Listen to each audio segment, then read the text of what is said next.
నేను కూడా యాక్చువల్‌గా చూసానండి. అంటే ఒకప్పుడు మామూలు కార్యకర్తలుగా ఉండేవాళ్ళు. రత్నాలు పెట్టుకున్న తర్వాత కేంద్ర మంత్రులు, మంత్రులైన వాళ్ళు కూడా ఉన్నారు సార్. యాక్చువల్‌గా మీరు కూడా చాలా మందికి రత్నాలు రిఫర్ చేశారు. వాళ్ళ గురించి కూడా నాకు తెలుసు. విన్నాను, చూసాను కూడా ఆ వీడియోస్ అవి కూడా నేను.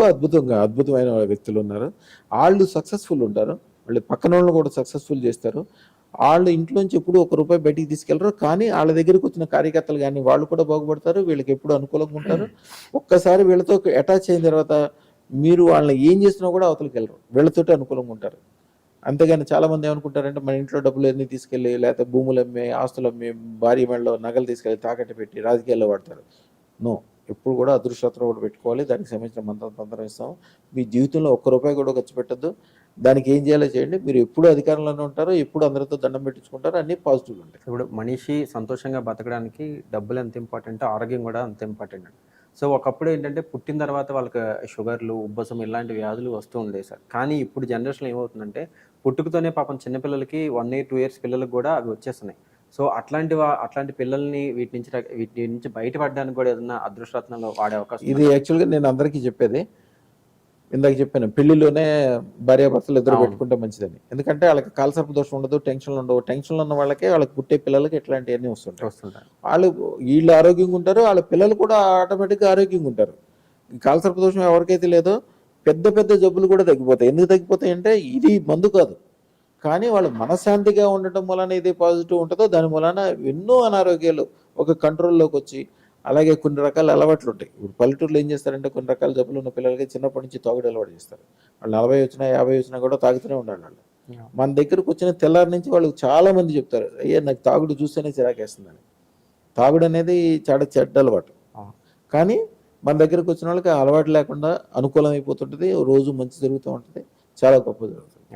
సరే, ఈ జాతకాలు ఇవి చూస్తున్నప్పుడు, వింటున్నప్పుడు రాహుకేతు ప్రభావం అనేది మన పైన చాలా ఉంది. అది చాలా చెడు ప్రభావం చూపిస్తుంది అంటారు సార్.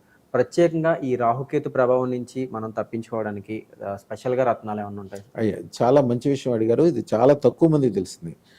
కాలసర్ప దోషం అంటే కూడా రాహుకేతులకు సంబంధించింది. అవి యాక్చువల్గా రియల్ కాదు. రాహు కేతు అనేది నిజంగా గ్రహాలు లేవు, ఊహా గ్రహాలు. ఇప్పుడు ఒక కంప్యూటర్ ఉంది, లేకపోతే మీరు ఇప్పుడు దాంట్లో కెమెరాలోంచి వీడియో తీస్తున్నారు. ఇవన్నీ మీరు చేస్తున్నారు, కానీ దానికి రూపం ఎక్కడుంది? దాంట్లోంచి మీరు రూపాన్ని ఏం బయటికి దిగలేరు కదా. అదొక ఆలోచన లాంటిది, దాంట్లో ఉండిపోద్ది. అలాగే కంప్యూటర్ పని ఉంది. అలాగే లేకపోతే ఒక రాజకీయ నాయకుడు ఉంటాడు. మనం ఈవేళ రోడ్డు మీద నడుస్తున్నామంటే ఈ రోడ్డు మీద మనం నడిచే రోడ్డు ఒక ఢిల్లీలో ఉన్న రాజకీయ నాయకుడు, అక్కడ ఉన్న అధికారి యొక్క మైండ్లో పుట్టిన ఆలోచన మనం ఈవేళ నడిచే రోడ్డు.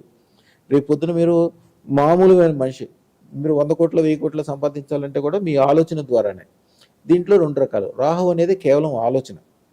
మీరు ఎప్పుడైతే పాజిటివ్ చేయగలుగుతారో రాహు మూలాన, శుక్రశ్వేతరత్నము రాహు 2 కలిసిన చోట, రాహు అంటే గోమేధికం అంటారు, శుక్రశ్వేతరత్నం అంటే డైమండ్, ఈ 2 కలిసిన చోట అతి తక్కువ టైంలో, అది మంచి మార్గం కావచ్చు, చెడు మార్గం కావచ్చు, అతి తక్కువ టైంలో అతి ఎక్కువ సంపాదిస్తాడు. చాలా షార్ట్ పీరియడ్లో ఎక్కువ సంపాదించిన వాళ్ళు ఎవరుంటారు చూడండి, వాళ్ళే. ధన సంపాదనకు 2 మార్గాలు చెప్తారు ఎక్కువ. గురువుకి సంబంధించింది ఒకటి, శుక్రుడు గోమేధికం అంటే ఇది. ఇక రెండోది కేతువు. కేతువు అనేది అద్భుతమైన విషయం. ఇప్పుడు మనం ఏదన్నా చిన్న తప్పు చేస్తే కేతువు చాలా పెద్ద శిక్ష ఇస్తాడు. ఆయనకి చాలా కోపం అనమాట. మీరు చిన్న మంచి చేస్తే విపరీతమైన లాభం చేస్తాడు. ఒక మనిషికి లాటరీ టికెట్ తగాలన్నా ఆయన కేతు ప్రభావం ఉండాలి. కేతు ప్రభావమే. ఒక మనిషి రోడ్డు మీద మంచిగా నడుచుకుంటూ వెళ్తాడు, ఎదురుగుండా లారీ వచ్చి గుద్దేస్తే ఇంకేం సంబంధం లేదు, అది కూడా కేతు ప్రభావమే.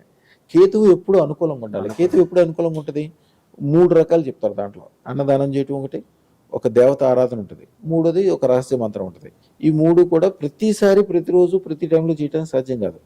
ఎవరికైతే అదృష్టరత్నం ఉంటుందో వాళ్ళు ఆటోమేటిక్గా కేతు యొక్క అనుగ్రహాన్ని పొందుతారు. ముఖ్యంగా మా అదృష్టరత్నం పెట్టుకోగానే మాకు అది కలిసి వచ్చింది, ఇది కలిసి వచ్చింది, ఎట్లా అయింది, కోర్టు కేసులు డబ్బులు వచ్చేసినాయి, ఎట్లా వచ్చినాయి అని 100 రకాలు చెప్తారు కదా. అన్ని కూడా కేతువు యొక్క అనుకూలతతోటే తయారవుతాయి.